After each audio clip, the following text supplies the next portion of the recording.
어제 문재인 대통령이 여야 5당 대표를 청와대 단조로 초청을 했는데 그 자리에서 황교안 대표와 손학규 대표 간에 고성이 오갔습니다. 무슨 대화가 두 대표 간에 오갔길래 고성까지 나왔던 걸까? 대화의 재구성 함께 보시죠. 자, 먼저 황교안 대표가 이렇게 지적을 했죠. 정부와 여당이 한국당과 협의 없이 선거제 개혁안을 일방적으로 밀어붙였다. 그러니까 선거는 룰인데 제1야당의 동의 없이 선거의 룰을 일방적으로 밀어붙였다라고 이제 대통령을 향해서 황교안 대표가 비판의 목소리를 낸 거예요. 그런데 손학규 대표가 여기서 이제 끼어든 거죠. 끼어들어서 한국당이 협상에 안 한 게 문제다. 정치를 그렇게 하면 안 된다. 손학규 대표가 황교안 대표에게 이른바 훈수를 두는 발언한 거예요. 황 대표가 정치를 그렇게 하면 안 된다. 이거 정치 그러면 안 돼. 그러자 황교안 대표가 그렇게라니요. 라고 고성이 타박 오간 거예요. 그렇게라니요. 자, 지금 좌석을 보시면 문재인 대표와 이해찬 대표가 가운데 앉아있고 그 두 분을 끼고서 손학규 대표와 황교안 대표가 양쪽에서 마주보고 또 공교롭게 앉았는데 마주보고서 정치 그렇게 하면 안 된다. 그렇게라니요. 고성이 오가자 문재인 대통령이 양손을 들어서 중재를 했다라는 건데 조홍천 의원님. 네. 이 고성이 오간 거는 청와대에서 이거는 좀 저도 이례적인 것 같은데 황교안 대표가 문재인 대통령과 대화하던 중에 손학규 대표가 정치 그렇게 하면 안 된다라고 이제 얘기를 해서 이제 두 분이 발단이 된 거죠. 뭐 그런 걸로 보여집니다. 아무런 비공개로 됐잖아요. 바탕 화면에 보니까 우리 노영민 실장이 이렇게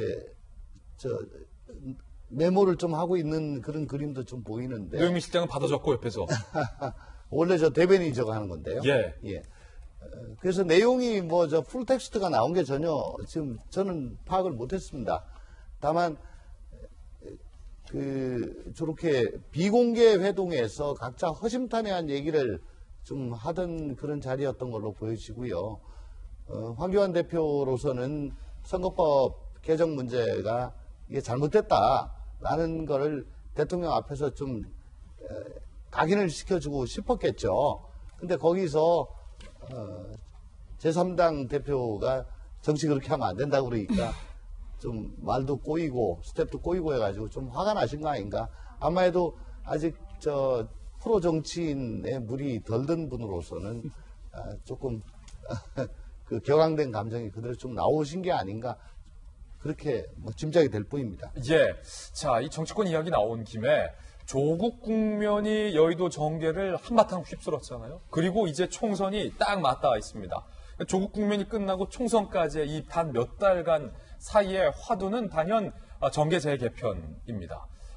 선거법 방금 말씀하신 것도 정계 재개편의 한 큰 축이고 또 하나의 큰 축은 이른바 황교안 대표가 언급했던 보수 대통합과 관련된 큰 축이 새로운 이슈로 떠오르고 있습니다. 그런데 황교안 대표의 통합 제안에 대해서 유승민 의원이 화답을 했는데 이른바 유승민 의원이 조직한 바른미래당의 변화와 혁신 중에서 권은희 의원이 통합에 반대하는 딴 목소리를 내서 과연 보수 대통합 제대로 될 수 있는 거냐라는 지적이 나오고 있습니다. 들어보시죠. 자유한국당과의 통합은 없습니다. 자유한국당은 유승민 대표님이 생각하는 개혁보수의 길과 보수 재건의 길에 이 통합의 파트너가 아닙니다. 이 향후 모든 것의 논의를 신당을 중심으로 펼쳐나간다는 것을 분명히 하고요. 자, 그런데 일각에서는 권은희, 유이동 두 분의 발언은 전체 맥락과 다르다라는 지적도 나오고 있습니다. 중앙일보 보도에 따르면 황교안 대표와 유승민 의원 간에 두 가지 플랜과 쪽지와 인편이 비밀리에 오고 갔다는 겁니다. 황교안, 유승민, 비밀리에 오간 보수 대통합 플랜, A 플랜. 김무성 의원이 유승민계의 이혜훈 의원에게 직접 제안한 플랜, A 플랜이 아주 애초에 전달됐다는 거예요. 첫 번째, 한국당 당면을 교체한다. 두 번째, 황교안 대표 체제를 해체한다. 그리고 비상대책위원회 겸 선대위를 구성한다. 세 번째, 대선 주자는 모두 수도권에 험지 출마한다. 네 번째, 총선, 공천, 경선 없이, 당내 경선 없이 무조건 국민 여론조사로 간다. 라는 A 플랜이 김무성 의원에 의해서 유승민계에 전달됐다.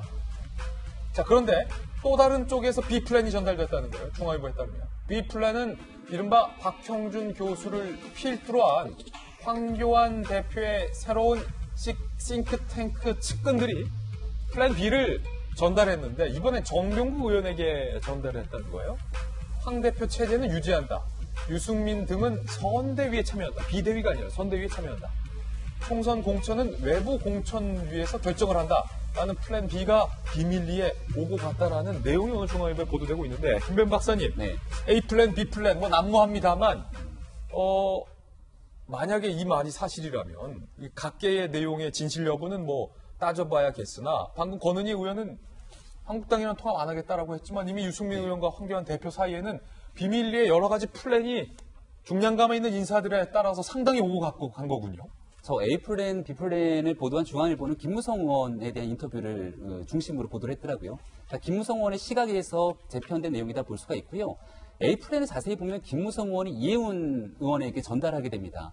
그렇다면 저 김무성 의원이 이해운 의원에게 제안하게 됐을 경우에는 황교안 대표의 의중을 얼만큼 크게 실어서 전달했을지가 핵심인데 저는 거기에 대해서는 명확한 답을 내리기가 어렵다는 생각 때문에 A 플랜은 자 설득력 떨어진다. 이게 김무성 의원이 본인이 했던 얘기 정도로 저는 볼 수 있다 생각하고요. 그럼 B 플랜은? A 플랜에 대해서 실질적인 피드백이 없었기 때문에 B 플랜으로 한번 넘어가 보시죠. 네. B 플랜은 박형준 교수라고 하는 황교안 대표의 의중과 굉장히 가깝게 맞닿을 수 있는 인물이 있습니다. 정병국 의원이 누굽니까? 바른정당의 초기 당대표를 지냈고 유승민 의원과 아주 오래전부터 이 얘기를 허심탄회하게 논의할 수가 있는 상황이었기 때문에 이러한 모임들에 대한 과정을 거쳐서 충분하게 황교안 대표의 의중을 바탕으로 보수통합에 대한 내용을 던졌고요. 기사를 한 달 전부터 쭉 다시 한번 되짚어서 짚어보시면 유승민 의원이 직접적으로 나서서 황교안 대표와 언제든지 만날 수 있다고 얘기를 하게 됩니다.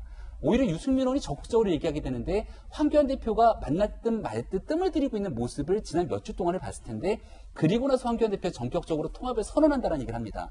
그렇다면 우리가 돌아보건대 유승민 의원은 무슨 근거를 바탕으로 황교안 대표를 만나자고 했을까? 황교안 대표는 무슨 근거를 바탕으로 통합을 선언했을까? 중간에 저러한 물밑 접촉의 교류 과정들이 있었기 때문이라는 것이고요. 아니 그러면 네.